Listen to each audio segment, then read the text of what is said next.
함수의 극한의 성질에 대해서 한번 알아보겠습니다. 두 함수 fx랑 gx에 대하여 얘네가 둘 다 x가 a로 가까이 갈 때 극한값이 존재할 때 이런 성질을 만족시키거든. 그래서 리미트 x가 a로 갈 때 fx의 극한값이 만약에 뭐 알파다. 그리고 x가 a로 갈 때 gx의 극한의 값이 베타다. 이렇게 극한값이 존재할 때 요 네 가지 성질이 성립한다라는 건데, 자, 지금 fx 플러스 마이너스 gx 요 둘이 더하거나 뺀 함수의 극한값을 구하는 거잖아. 자, 각각의 함수들이 있어. 각각의 그래프가 있는데 그 그래프 두 개를 더하거나 빼면 새로운 그래프가 나오겠죠. 그 새로운 그래프의 극한값을 묻는 거야. 그럴 때 얘네랑 같다라는 겁니다. 각자 극한값을 둘이 더하거나 뺀 것과 같다라는 거예요. 그러니까 새로운 함수를 굳이 안 구해도 된다라는 거지. 그럼 얘네의 극한값은 아까 알파라고 했고 얘네의 극한값은 베타라고 했으니까 요게 성립되겠죠. 그리고 어떤 fx라는 함수에 상수가 이렇게 곱해졌을 때 그것의 극한값은 원래 fx의 극한값에 다가 c를 곱한 거랑 똑같다라는 거예요. 그래서 c 곱하기 알파가 됩니다. 그럼 얘네도 마찬가지. fx, gx를 곱하면 어떤 새로운 함수가 나오거든. 그 함수의 x는 a에서의 극한값은 그럼 그 함수를 구하려고 하지 말고 각각의 극한값의 곱과 같다라는 거예요. 이렇게 각각 극한값끼리 곱한 거랑 같다. 그럼 이게 아까 극한값이 알파였고 얘네 극한값은 베타였지. 그래서 알파 베타 이렇게 된다. 마찬가지지 나눗셈. 나눗셈에서도 똑같이 적용이 돼요. 각자 이렇게 리미트가 분배가 돼서 이렇게 생각을 해주면 돼. 그러면 얘 극한값은 베타, 얘 극한값은 알파. 단 분모가 0이 아닐 때만 성립합니다. 그렇겠지? 분모가 0이 즉 이 gx의 극한값이 0으로 가까이 가면 이때 나눗셈은 이렇게 안 돼. 자, 그럼 여기서 알 수 있는 건 뭐다? 결론은 뭐다? 두 함수가 사칙 연산일 때, 사칙 연산이라는 거는 덧셈, 뺄셈, 곱셈, 나눗셈을 얘기하겠지. 사칙 연산일 때 각각의 극한값이 존재하면 얘네 극한값이 존재해야 이 식이 성립해요.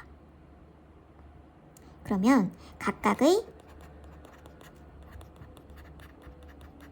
극한값으로 대입해서 계산할 수 있다는 거야.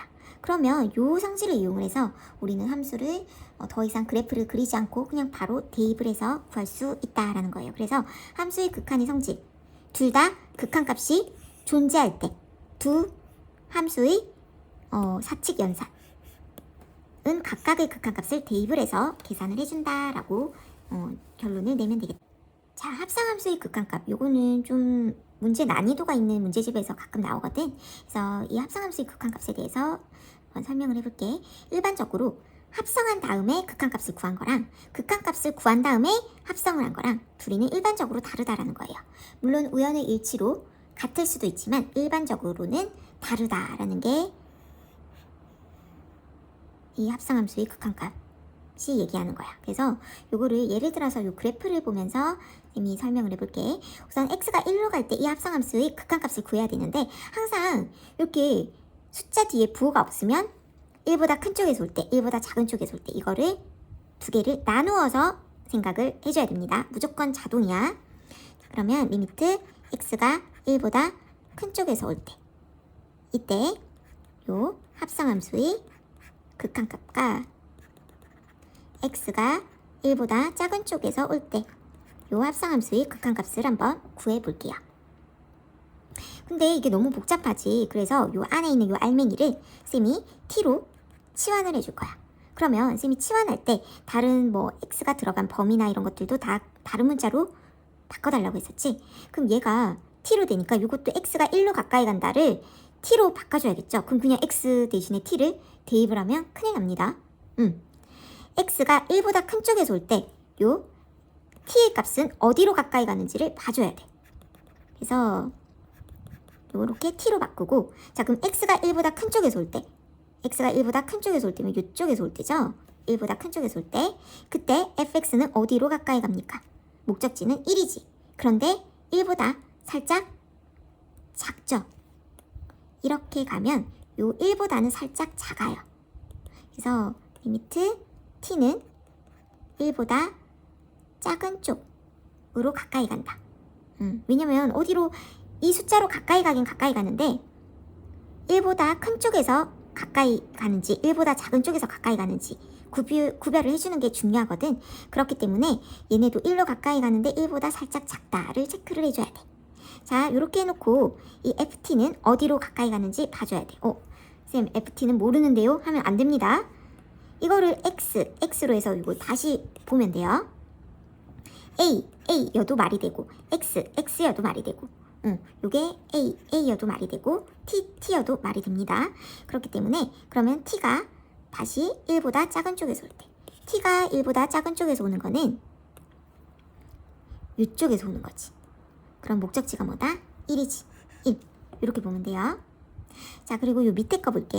얘네도 그러면 리미트 ft라고 놔두고, 그럼 요 fx가 x가 1보다 작은 쪽에서 올 때는 어디로 가까이 가는지 봐줘야겠지. t가 어디로 가까이 가요? x가 1보다 작은 쪽, 1보다 작은 쪽에서 올 때 이 fx는 1로 가까이 가는데 1보다 미세하게 크죠. 지금 이렇게 위에서 내려오는 거, 아까 밑에서 올라오는 거는 1보다 살짝 작다라고 했었어. 얘네는 1보다 살짝 큰 쪽에서 오는 거죠. 이렇게 바꿔주면 돼. 자, 이렇게 해놓고 다시 이 그래프를 볼게.